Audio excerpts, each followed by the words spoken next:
Is Mary Elizabeth overprotected? That might be the most common question I've gotten about my sister over the years. Since I'm the oldest in our family, I've seen this all from the beginning. I remember when it was boy after boy. I saw 9 brothers come into this world until my only sister came along. I really hoped I would have a sister someday. It just, after you see 9 brothers in a row, you start to lose a little bit of hope there. But I didn't completely lose hope. I always thought, wouldn't it be cool just to have one sister in there? Anyway, after 10 of us, she decided to come along, and today we're going to answer that question a little bit. Is Mary Elizabeth overprotected? We're going to hear from Mary Elizabeth here on a clip. I'll come back with some comments, and then after that, we're going to show you the story that was filmed quite a few years ago when Mary Elizabeth was growing up, and we'll let you know what happens when Mary Elizabeth was picked on and the perpetrator was warned not to pick on her, and what happened to that young man after this occurrence. People, I think, assume that, okay, if a guy comes around, they're going to just push them away and before he even gets a chance to talk to me. And honestly, it hasn't been like that because I honestly usually beat the guys to the punch where before they even notice maybe that a guy's interested or something. It's kind of sad, but when the guys would come up to me and say, like, you're not interested in him, are you? This guy, are you? And I was like, no, don't worry, I'm not. But in a way, they just kind of making sure I'm not interested in him. Again, I have 13 brothers. They have set such a high standard for me, just in the way they are, not the way they say. It's been pretty easy so far. That's one of my favorite videos of Mary Elizabeth that we filmed in the last year. And it's heartwarming. I think she has felt protected over the years. I mean, obviously we're all imperfect people, so there's probably times each of us could point to feeling too protected or too smothered or something. But I think it's been a good balance just from what I've seen over the years. And actually we're like that with each other too. Let's say one of the guys is dating somebody or interested in somebody. We'll freely give our thoughts, and especially early on before it gets serious, you want to talk about those things then. So in that way, I think we're very protective of each other. Now, it is a little different when it's your only sister.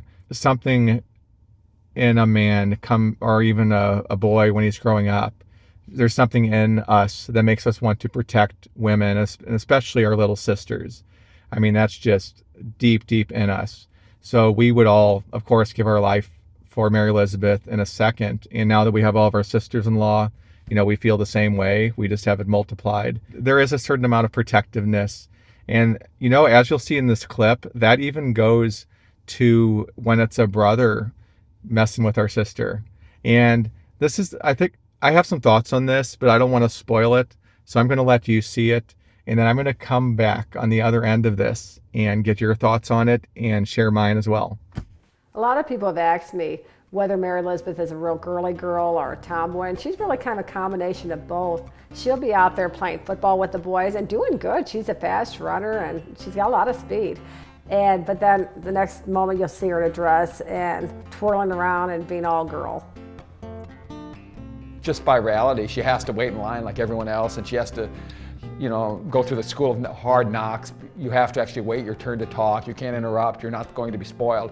On the other hand, she is obviously the princess of the family, and everybody does honor her and Mom as the two, females of the family. So it's a beautiful balance, and I think it keeps her balanced. Since Mom and Dad keep Mary in check with her chores so well, I think some of the other guys can tend to be a little lenient with her or maybe a little too protective. Just ask Jacob about that one.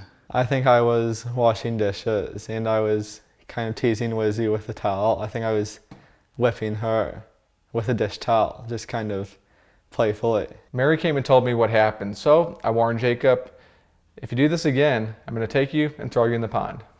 And I didn't stop. I kept doing it. A few minutes later, I was informed that Jacob had indeed snapped Mary with the towel again. Well, we had no choice but to hunt the criminal down. Paul finally got a posse together. We subpoenaed Jacob for trial on the dock.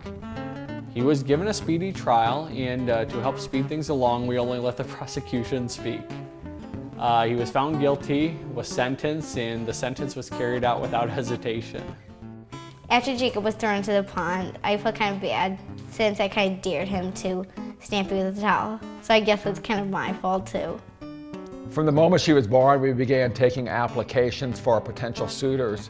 We figured that we could monitor those lads as they progressed through life and then call them in at about the age 24 for a series of interviews and medical tests.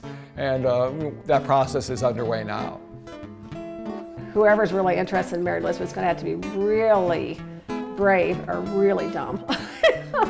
I don't mind being protected because if there's ever a guy that isn't good for me, my brothers and my dad will take care of him.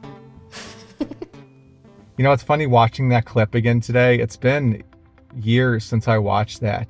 And I actually forgot how big of a role I had in that. I had some lines, and I was very involved in enforcing the justice that you saw there happen to Jacob. I do find it funny that it was Jacob, of all people, involved in this incident. He's always been such a responsible, kind, sensitive guy, even at this age. He was a big part of our lawn crew, and now granted he can't compete with our robot mowers we just got, but nobody can. And that reminds me, guys, if you haven't seen our latest video, make sure you check that out next. We got a sneak peek from our brand partner, Navimow, and that's owned by Segway, and they have an awesome new residential model and commercial model coming out in 2026. It has all this new tech, like LiDAR and all these cameras where it won't hit anything. It's whisper quiet. We have these on our property, but we can't wait to see these new ones next year. Anyway, I'm getting distracted, but back to the subject at hand. What are your thoughts? Tell me in the comments. Do you think it was a just punishment since Jacob was warned? It wasn't malicious in the way that he was doing something evil, but he also was warned directly what would happen if he teased our sister. Now, some people would say it's complicated because Mary Elizabeth, as you saw in the video, she admitted that she was kind of daring him and maybe teasing Jacob a little bit, trying to get him to whip her again. So, does that get into a gray area of the law? If we were going before a U.S. judge, what would happen? So let me know your thoughts in the comments. And honestly, at the end of the day, I don't think it matters because I don't know if you picked up the tone in that video, but I think it was kind of a kangaroo court anyway. And we just wanted to see Jacob thrown into the pond. And that was going to happen one way or another. I hope you enjoyed this episode. We have many more to choose from. You probably haven't seen all of them. So watch one of these next.